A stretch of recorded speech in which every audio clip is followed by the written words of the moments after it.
Here is a field experience presentation. Okay, so first, the important things I noticed during these Atlas videos was the different learning styles that teachers employed, the value of knowing one's students, and the use of the progressivism philosophy. Here first are the different learning styles. There's four of them: the visual, auditory, kinesthetic, and vocalic. First, for visual, this includes the use of maps, problems written out, and color-coded items. In the French classroom, which is where I want to teach, there's use of visual all over. On the walls, little phrases students can use to help remind them in their conversation, vocabulary lists, color-coded items, such and such, things like that. Then there's auditory, which is used of like a teacher-student discussion, the teacher paraphrasing the way they first say things, and the repetition of these things. Once again, in the language classroom, things are going to be in the target language, and so a lot of paraphrasing and using certain vocab words and cognates to get students to understand what they're saying is important. So is the repetition of that, so they get it after a few times. Next is kinesthetic, which is using different materials and manipulating them, physically moving around. Communication activities frequently included the use of students getting up and talking to one another. And vocalic, which includes verbalizing the steps and counting aloud. In the French classroom, using circumlocution or location is where, if you don't know a certain vocab word, you use the other words that you do know in order to kind of describe the definition to someone. So this would kind of be thinking out loud. However, kinesthetic learning took precedent in the classroom. Students physically got out of their seats during communication exercises, with one teacher even noting that moving around helps with their vocab recall. And group work and games consisting of communicating with each other involved kinesthetic learning. For example, getting up and doing surveys with each student, or a lot of times one teacher had used a charades type game where he would call out an activity such as faire du skiing, and the students would act out pretending like they're skiing or whatever he called out. Knowing when students regarding group work. So speaking of group work, a teacher needs to know the students before assigning groups and going up to them during group work. Many different things can occur if a group isn't pieced together right, or if a teacher is too quick to go up to different groups.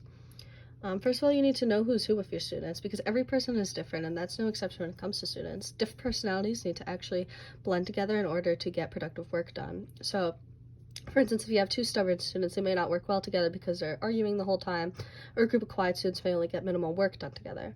The teacher, being the creator of the classroom, may find groups more productive if they piece together certain personalities with one another.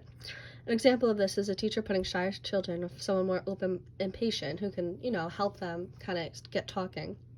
Or putting a chattier student with more studious ones to keep them on the right track.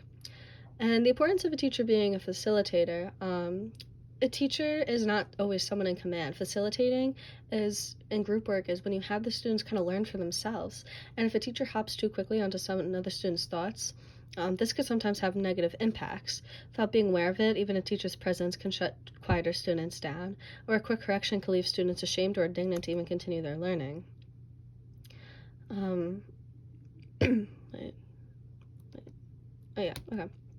Sorry. Instead, teachers can facilitate learning like this. They can ask for deeper meaning or input from students. They can offer praise before constructive criticism. They can only add guiding questions to engage in more convo as opposed to the teacher's own thoughts. So if it sounds like they're kind of getting there, but you want a little more, or they're kind of done, and you're kind of like, well, some people are not done yet, you might want to add another interesting question to have them debate over things so that you can see if they're really understanding, or not just understanding, but kind of get them thinking even deeper to, whatever level of learning you want them to achieve. If you hear the students and they're a little confused, you can ask if they can help. And sometimes just as you're walking around and you hear something that was well said, you can elaborate on that or reiterate it. And you can make jokes to students, which can also make them feel more comfortable. So in the time when you do kind of need to step in, they'll feel more comfortable with that.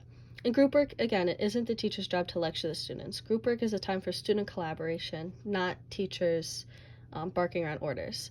So a teacher should only step in if need be. They need to just facilitate learning. Finally, there's a progressivism philosophy. Many teachers in these videos seem to follow progressivism philosophy. Teachers allowed students to make mistakes, and especially in the language classroom, there's going to be a ton of mistakes, whether it's guessing a cognate wrong or different things, mispronunciation. Teachers are going to let their students make those mistakes. They encourage deeper thought, they encourage students to think for themselves, collaborate first, and then, invite into the classroom to the teacher and talk about it. And they display the real life importance of what is learned, which is also called effective perspective. And that's it. Thank you.